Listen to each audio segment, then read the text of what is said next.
नमस्कार बच्चों, कैसे हो। आपका अपने YouTube चैनल पर एक बार फिर से मैं सुनीता शर्मा हार्दिक अभिनंदन और स्वागत करती हूँ। बच्चों, आजकल पेपर चल रहे हैं ग्राम सचिव के, और आप में से बहुत सारे बच्चों ने दिए होंगे पेपर ग्राम सचिव के। ग्राम सचिव का जो आज सुबह का यानी कि 10 तारीख संडे का जो सुबह का पेपर था वो मेरे पास है, और उसकी हिंदी देख रही थी मैं। वही बात है जो कल सुबह थी वही आज सुबह है। कल शाम वाले में फिर भी थोड़ी सी एक दो चीज़ें आसान थी, लेकिन अब इसमें पूरा साहित्यिक हिंदी पूछी गई है। सिर्फ एक प्रश्न है जो व्याकरण का है, बाकी सारे प्रश्न साहित्य के हैं। आइए हम इसको देखते हैं कौन कौन से हैं। हो सकता है हमारे तुक्के ठीक हो गए हो, क्योंकि ये तो हिंदी वालों को ही आ सकती है इतनी गहराइयों से हिंदी। तो इससे पहले आगे बढ़ें, चैनल को लाइक करें, शेयर करें, ताकि और दूसरे बंधु मित्र हमारे बहन भाई भी देख सके। और नए बंधु आए हैं, नए भी देखने वाले आए हैं तो सब्सक्राइब करें। देख लीजिए प्रश्न नंबर 83 की बात कर लेते हैं हम। 83वां प्रश्न क्या कहता है, थोड़ा सा बड़ा कर लेते हैं क्योंकि ये जो PDF मेरे पास जहाँ से भी आई है थोड़ी धुंधली है। निबंध गद्य की कसौटी है, यह विचार किसका है।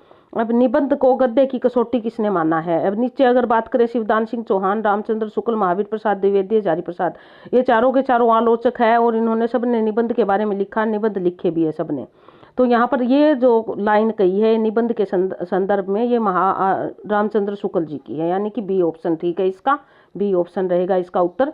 उसके बाद अगला देख लीजिए 83-84वां प्रश्न क्या कहता है। बंगाल का काव्य, ये एक रचना आई है और रचना के रचनाकार पूछे गए हैं कौन है।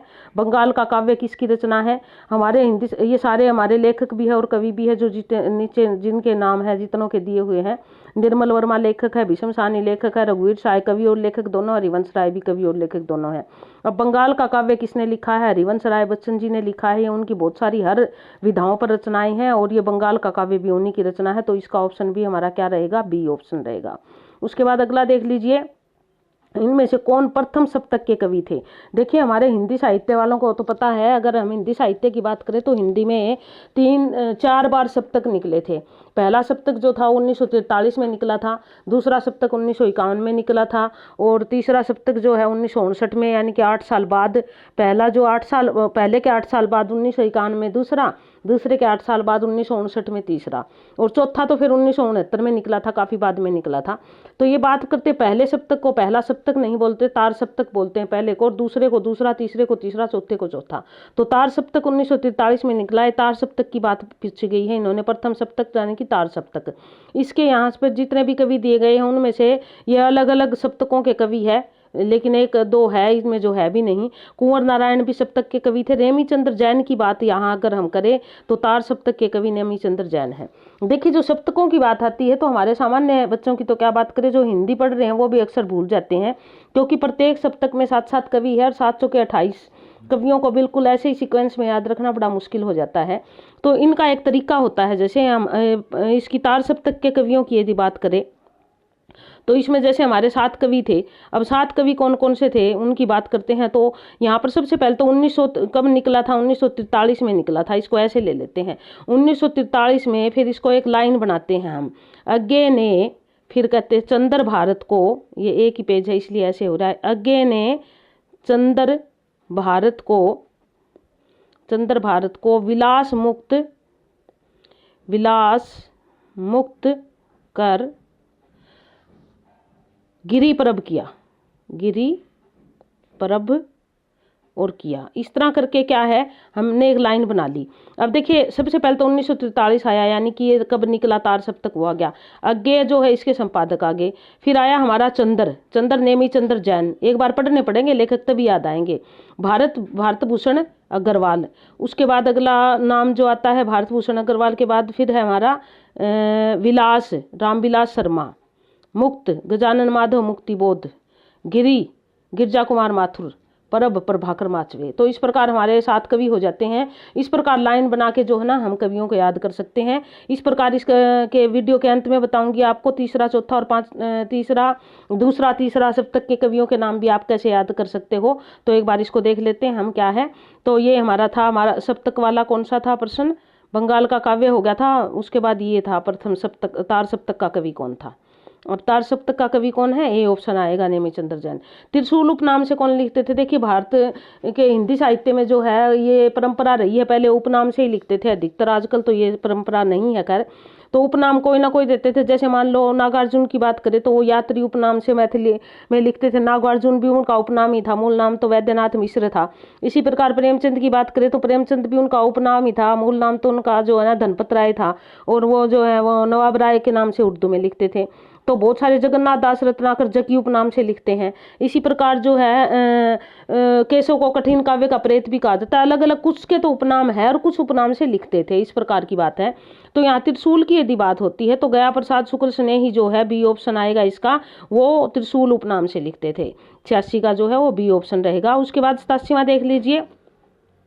87वां प्रश्न क्या कहता है? वैरवई नायिका भेद ग्रंथ के रचयिता कौन है? वैरवई नायिका भेद जो है ये किससे? घनानंद केशव इनका नहीं है, रीतिकालीन कवि है, रहीम जी का है, ये सी ऑप्शन आएगा, कई बार पूछा जाता है, ये रहीम का है ये।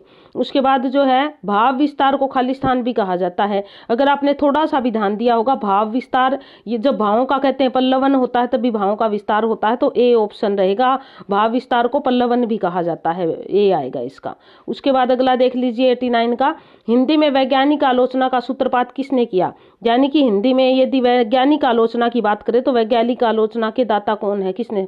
आलोचना तो पहले भारतेंदु हरिश्चंद्र जी के समय से ही शुरू हो गई थी।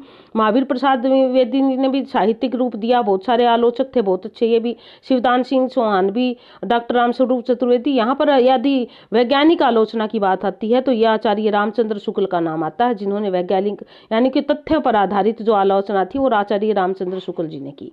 उसके बाद अंतिम प्रश्न है हमारा, हिंदी किस परिवार की भाषा है? यदि परिवार की भाषा करें तो भारत में जो जितनी भी भाषाएं हैं वो दो ही परिवारों से है। जो उत्तर और नॉर्थ भारत की, जो पूर्वोत्तर भारत की है, वो तो सारी जो है वो क्या है, भारोपीय भाषा परिवार से है। भारोपीय भाषा परिवार मतलब भारत यूरोप से मिलकर भारोपीय बना है, जिनको आर्य भाषा परिवार भी कहते हैं। तो हिंदी जो है भारोपीय भाषा परिवार की है, सी आएगा ऑप्शन।